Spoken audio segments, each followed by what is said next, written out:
biltiginaa damee gullallee waan jedhu kaastee dubbata. Qabsaa'ota gameeyyii bara hedduu qabsoo keessa turanii qabsoo dhumti Oromootu akka ijjiin banne ijatti godhanii wayis buusuu baatanii waan barbaadanis godhanii warreen jiran warri kuwwan immoo lakkii qabsoo dhumti Oromootu osoo jiraachuu baatanii waan ammaa kana arguu hin dandeenyu. Bu'aan isaanii waan tilmaamamee kan lagamee lafa taa'amu miti bu'aa gurguddaa qabanii. Namoota gurguddoo akkanaa kana xiqqeessanii mootummaa yakkamaa kana wajjin akkanatti wal qixxeessanii walitti heerumsiisanii cidha akka walitti fudhatanii godhanii dhiyeessuun kuni dogoggora guddaadha. Dogoggora seenaatis qabsaa'otas xiqqeessuudha. Qabsoo fi qabsaa'otas xiqqeessuun kun immoo egereen Oromoodha akka abdiin qabaanne taasisa.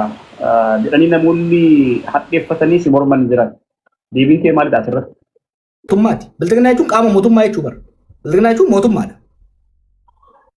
Namni tokko mootummaatti makamee hojjechaa jiraannani qaama mootummaa sana. Jarri gullallee kunis irra jireessi hunda isaanii jechuun danda'u jiru namoonni nagaa. Irra jireessi isaanii qaama biltiginaati. Qaama tika biltiginaati. Amaan filee qaama biltiginaati. Dachaasaa wirtuu qaama biltiginaati. Yaazoon qaama biltiginaati. Qaama wayyaaniitis tureen. They are now employees of the state. Not only employees, they are part of the Biltigina security apparatus. Okay? Kana maaliif jenna namni maqaa baa'oo fi alaabaa baa'oo san laalee saaxilamuun qabu. Because security dhaan lubbuu ilma namaatiin wal qabata kun. Waa'ee siyaasaatiin miti barra kun waa'ee lubbuu isa security dhaan jarri kuni jaruma durallee achi gadi sawwayya raarsoo fa'aa warra kaan isaan security irra hin galle. Political loyalty qofa shiftii godhan. Dhaga'uun ooltu ka gurbaanonni Somaalichaa ture gurbaan warra guduruu jeeqaa ture suni fakkadaan jara abaa'oo kanaanan hoogganamaa jechaa ture. Inni maal godhaa ture? I know for a fact nutu galche gurbaa san gaafa waraana keessaa gale. Nutu fuudhee mootummatti kenne. Jarri kun they are security elements. Sindagoo. Harkee waan argaa.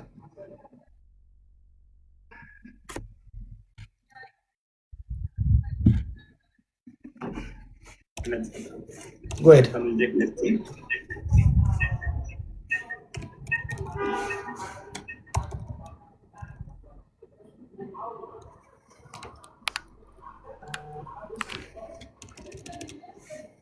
Ayo buat. Okay, itu bulan desa. Amakam? Amagari. Amai pun kayu kamu ni? Ya, amai pun. Ayo bereda. Wena jachaa jiru. Biltigina gullallee kan jennu fi waan nama tokko biltigina kan jechisiisu maaliin? Qaama mootummaa sanii yoo ta'edha. Obbo Qajeelaa, obbo Araarsu, obbo Ibsaa shoora isaan kalee qabsoo keessatti godhaa turan namni waakkatu hin jiru. Araarsu nama ijoollummaan waraanatti makame. Qajeelaan umrii isaa guutuu keessa ture gaafii hin qabu. Gaafa mootummaatti makaman immoo tapha nuti oppositionii gara tokkoon mootummaa jedhu sun hin jiru. Maaliif uummata gaagamaaf geessa? Ka gara jara sanii inumaa siyaasaadha. Iseemas yoo fudhatte fakkeenyaa fi iseemaan namni akka opposition fudhatu hin jiru. Akka mootummaatti fudhata, akka biltiginaatti fudhata. Garuu warra biltiginaa gullallee kanaa fi waan iseemaatii fi waan qajeelaa afaan godhan hoggaa fidde hedduu walirraa hamaadha. Maaliif jarri sun political loyalty qofa shifti godhan. Jarri kun maqaa baa'oo jala kaayatanii ijoollee sabboontota just waan marroo balleessuu waan barbaadaniif waraana marroo balleessuu waan barbaadaniif waan kaleessa beekan qofa osoo hin ta'in waan hin beeynes jechuun waan dura hin beeynellee amma ijoolleen waan akka dhaaba fititti waan laaltuuf dhaaba abbaa jettee waan laaltuuf itti dhufti ijoollee akkas jedhan moo'iboon akkasitti galaafatan ka batteessuu qorachaa jirraa it is indicating towards that fakkeenya waa'ee battee tokko kaaseen ture qorannaan ajjechaa battee xumuramee jira komishiniin komishiniin qoratee xumuree lafa kaa'eera. Kana hoggasuma gabaafne akka hin baane kan dhoorge waan tokko gaafadheen ture. Wanni kun akka uggurame eega himamee booda eega miidiyaan gabaafamee booda jarri gullallee kun gabaasni kun haa ba'u hojjaanii beekanii. They never did. Why? You know what they did? Oromoon kan wal sobuu dhiisuu danda'u qaba. Miskiin maqaa wanni ittiin dhuguun kun dhaabachuu danda'u qaba.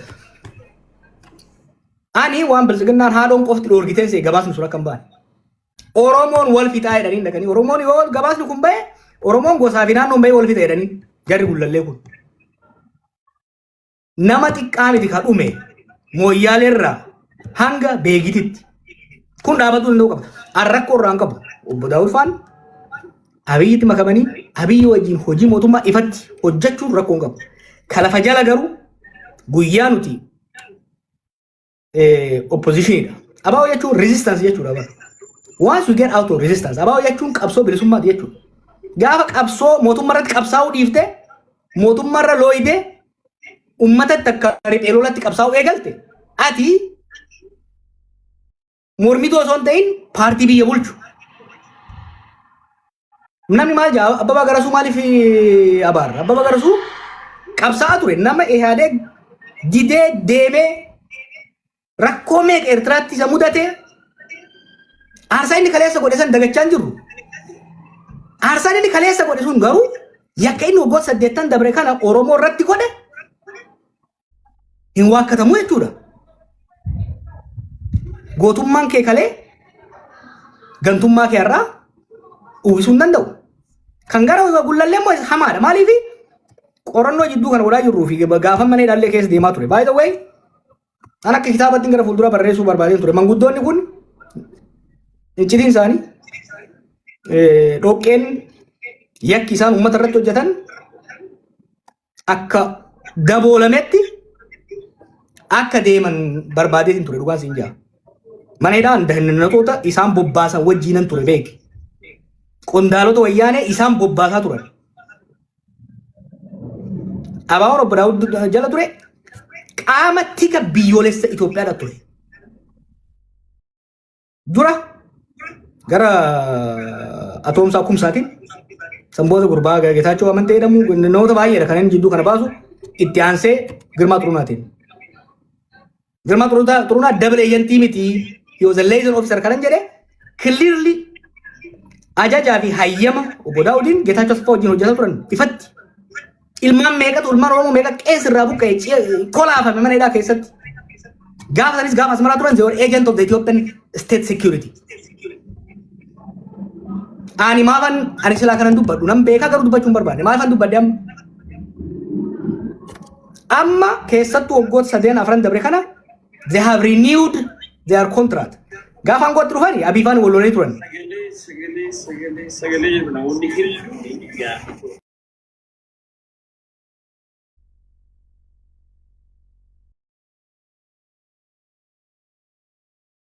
Namoota isaanitti aananii jiran amaan filee isaa ta'uu namoota biroo jechuudha. Namni dubbifamuu hin dandeenye yeroo kanatti tarii haala amma jiruun ani dhibbaan dhibbatti waan sana jala sararee kaa'uu baatu si Girmaa Xurunaa qofadha namni hidhaa jira jedhameetiin dubbatamu. Jara kana osoo dubbisiniidha murtoo kanarra geessee maqaa isaanii dhahaa jirtamoo dubbistee waan irraa qulqulleeffattee fi cross check waan gootee qabdu. Fully cross checked. Fakkeenyaaf waa'ee Girmaa fakkeenyaaf gaafa inni waan kana godhuu isaa beeknu irraa kaafne gaafa inni waan kana godhuu isaa beeknu irraa kaafne gara caasaa isaaniitiin caasaa qeerroo bilisummaa jedhamsaniin hin dhagamu hin dhageessu ati.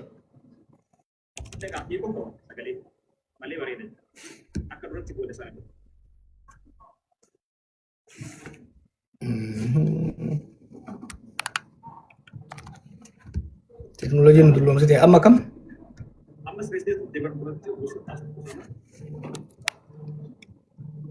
Amma kam? Ammoo? Ammallee sanuma? Test?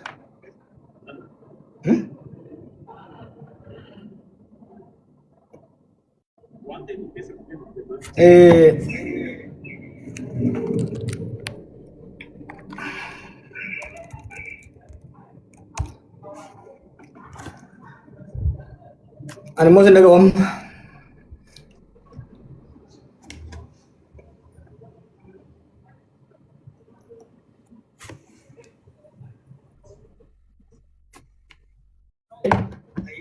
Gaafin kee dubbifteer taa'ii kan jedhudha.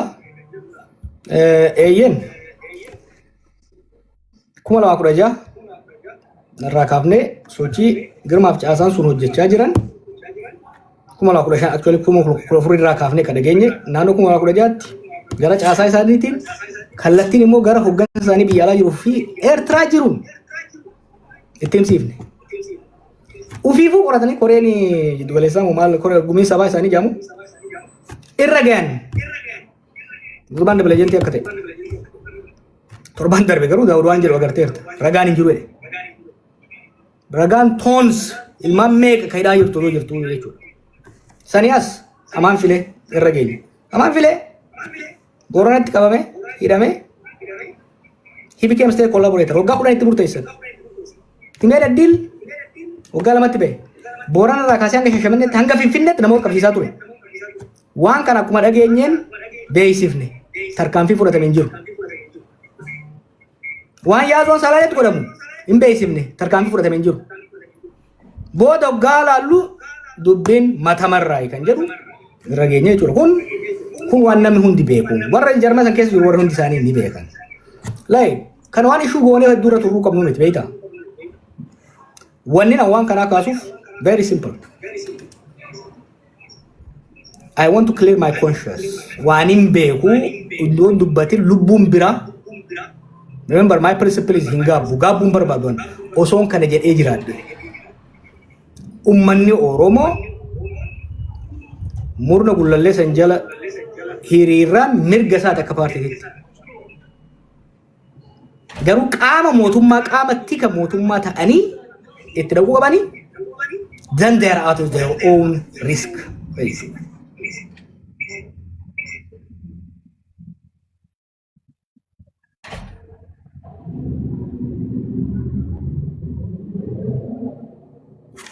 Sana nagaa jirta?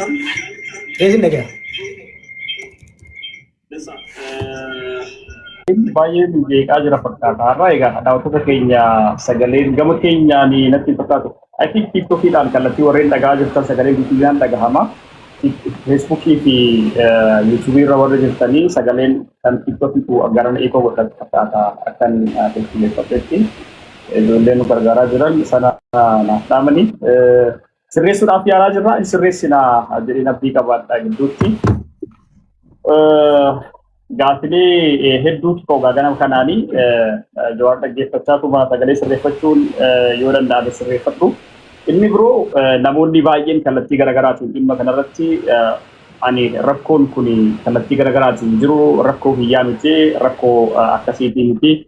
Dhugaan jiru kanadha warreen jedhan kallattii garaagaraatiin barreeffamaan yaada isaanii dhiyeeffachaa turaniiru kana duras namoota kanneen hanga dandeenyetti namni waan jiruu fi waan ta'e ragaa qabatamaatiin gaafachuudhaaf ni yaalla.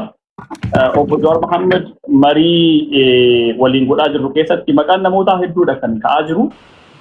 Maqaan namoota ka'aa jiru kana kallattii garaagaraatiin qulqulleeffatteertaayi dubbisteertaayi kan jedhudha kanan isii kaase.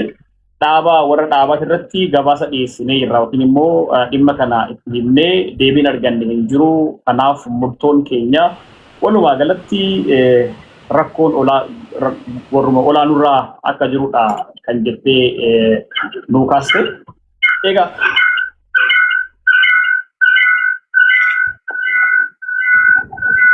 Egaa kallattii garaagaraatiin rakkoon jiru yoo kana ta'e qaamolee kunniin kana ta'uu isaanii immoo gama birootiin ragaan qabatamaan dhiyaate amma fakkeenyaaf kan Girmaa Xurunaa nama Girmaa Xurunaatu na ibsi jedhan gadi bahee dubbatee haa dhufu namoonni jedhanii amma gadi bahanii waa'ee Girmaa Xurunaa raayika kana raawwanne yookiin immoo akka amma jedhamu kanatti raawwanne nama Girmaa Xurunaatu na miidhe jedhu yoo jedhaate ifatti gadi bahanii waamicha godhaa jiru. Namoonni nu waliin illee beellama qabatanii jiran miidiyaa irratti dhufanii haasa'uudhaafi ragaa namaa fi sanadaa qabnaa warreen jedhanii Girmaan Xurunaatu na hiisise Girmaa Xurunaatu akkana na boosse warreen jedhanii ifaan bilisaan yeroo itti gadi bahanii dubbachaa jiranidha kan jiru. Obbo Yaazoo Kabbaba qaamaan wal beekna gaafa Kaayiroo ture. sirriitti nama beeku hangam beekutti nama rakkoo akkanaa qaba jedhee ani yaadne akka dhuunfaa kootti egaa waan jiru ragaa qabatamaa isin qabdaniin immoo gara saniin kaastu innis waan ofii dhiyeeffatu qaba. Waa nama sariiti namni nama hin beekne yoo jiraate amaan filee kallattii garaagaraatiin ogguu dubbatamus dhagahee hin beeku. Sagalee isaa kallattii garaagaraatiin bahee dhagahee jira. Lubbuun namoota garaagaraa wajjin haa ta'u itti kootu.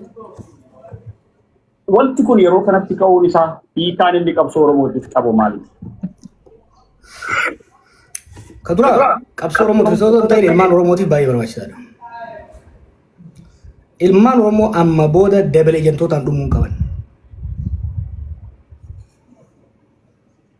Sirni mootummaa Itoophiyaa irratti warri qabsaa'aa jiran jiru bifa adda addaatiin.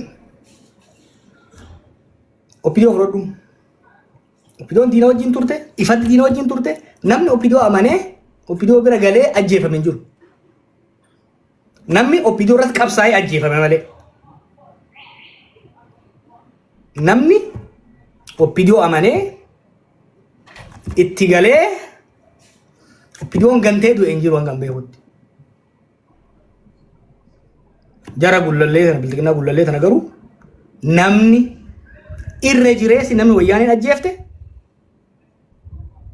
jara kana tokko kana nagara fuuldura akka kun hin taaneef faayidaan Oromoodhaaf qabu. Namoonni hedduu qabsoo Oromoo nuffanii itti xiiqeffatanii maqaa dhahuun barbaadu namoota hedduu gocha hamaa irratti kan hirmaatan durbaan TikTok kana irratti akka maraacha haasa'u tokko jira qabsoo Oromoo busheessaa oolu waan isaan Eertiraatti isa godhan. Ka akkasii ka dubbachuu didee ka baraa keessa dhume baay'eedha. Sun seenaadha gara fuulduraa seenaan dookumantir godha. Kana booda garuu namni shawwadamee dhumuu qabu tokko. Lammaffaa moo siyaasni Oromoodha amma booda bakka lamatti kiliirlii bahuu danda'u qaba. Warri biltiginnaa nuu ta'aa jedhu kiliirlii biltiginnaa jala galuu qaba. Lakkii adeemsi biltiginnaa hin taane qabsaa'eetan jijjiiraa jedhu immoo gara mormituutti galuu qaba. Gar lameen ayyamamuu qabu. Because it has a security ramification. Particularly hanga lolli Oromiyaa keessa jiru kun godhametti. Waan tokko tokko beektaa amma hoggaan utuma deebi'ee ilaalu maal godhaa ture sitti fakkaate warri gullallee kun gaafa Taanzaaniyaa yaaliin araaraa godhamaa ture san.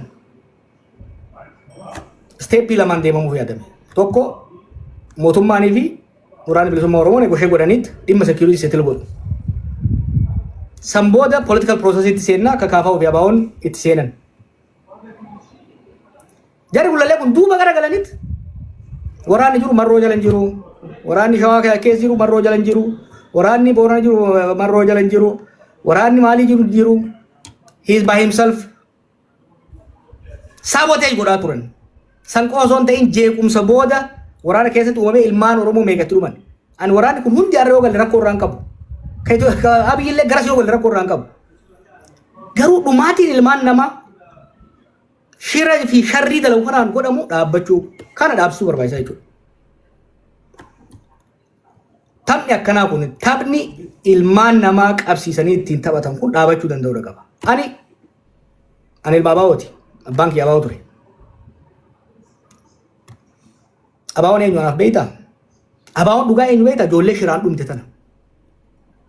Ijoollee mana hidhaatitti qeensi irraa buqqa'e. Ijoollee barahaa keessatti itti taphatan. Mooyiboon faadha. Battee faadha. Abaawoon dhugaa. Arroo Abaawoon warra bosona jiru anaaf.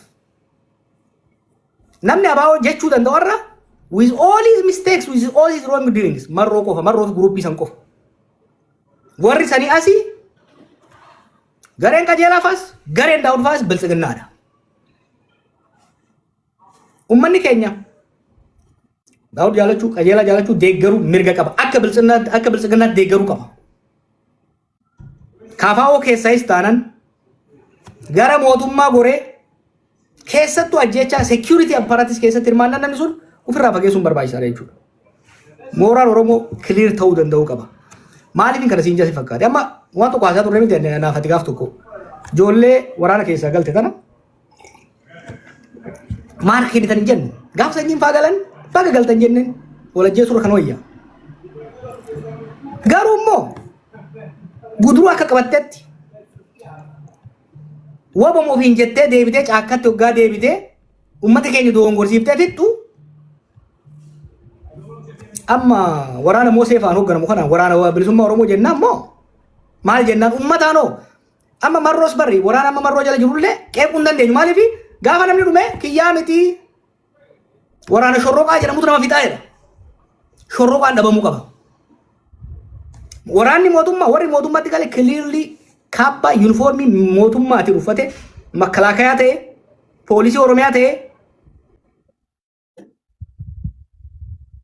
hojjechuu qaba.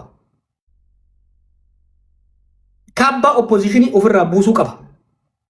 Rakkoo irraa hin qabnu mootummaa haa deeggaru abbaan mootummaa deeggaru.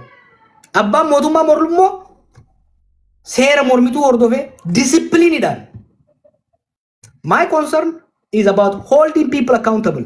Amma waraana guduruu kaayatee caakkaa keessa deemee nama fixu kanaan kamaan filee fakkadaan geessan kanaan maal jennaan waraaneen waboodha moo makiina makalaakaatiin deema rasaasa makalaakaa dhukaasa caasoo mootummaa keessa jira garuu immoo waboo ofiin jedha rifeensa by the way dubbiftee dhaan jette reefu ijoollee galta kanas dubbisee bara ijoollee galta kanas dubbisee we debated maatii keenya ijoolleen mantuu maatii keenya duraa tuutee maatii keenya tikfachuudhaaf deemne faannoo ofirraa rukutuu deemne kan jaan jiru fine that's fine with me garuu immoo maatii kee eega mootummaatti galte booda maatii keetirraa ittisuuf isaa taatu Oromiyaarraa waa itti seettoo itti amante do it these are rules waraanni wal lama clearly uniformii wanni jedhamu maaliif waraanni yeroo baay'ee ka uniformii uffatuuf poolisiin Oromiyaatii fi makalaakayaan maaliif uniformii gosa lama uffata poolisiin Oromiyaa keessatti warri riphee jedhanii fi humni addaatii fi yoo seene rakkoo irraa hin qabu. Garuu gama tokkoon anasii oppositionii jecha alaabaa dura qabaa uummatarra gama kaan immoo qaama mootummaa qaama tika mootummaa taatee deemuun ilmaan hiyyeessaa sabboontota Oromoo kan hangarra bara wayyaanee kana gochaa turan ammallee bara bilisiginnaa kontiraata haareffatanii ittiin deemuun gaagama biraatiif waan fiduuf dhaabbachuu qaba jechuudha. Kana saaxiluuttuma deemna gara fuulduraattis aan rakkoo irraa hin qabu. Habtaamuun ka'ee bilisiginnatti yoo seene rakkoo irraa hin qabu. Habtaamuun garuu kofiyaa tokkoon kaafaa'oo fakkeessa kofiyaa biraatiin dandeettii ta'ee nama kaafaa'oo jedhee itti dhufu kan dabarsee kennee ajjeechisiisu taanaan sun diinummaa sun siyaasa miti. That jumps outside the political realm. It goes into the security realm.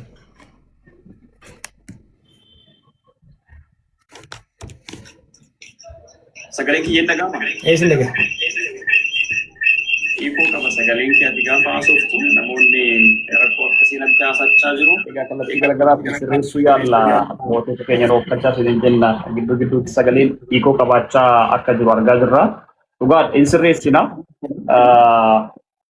kallattii garagaraatiin tamsaasa hedduu iddoo duratti kan tamsa'aa jiru waan ta'eefidha kun nu mudachuu danda'e. In sirreessina kana egaa kallattii garagaraatiin amma dhimmaati kaaftee kanarratti namoonni baay'een haasaa kallattii garagaraatiin kaasu warreen dhimma kanaa wal qabatanii komii qaban yoo jiraatan balballi keenya banaadha kan ta'e kanadha akka jedhamee miti warri jedhan yoo jiraatan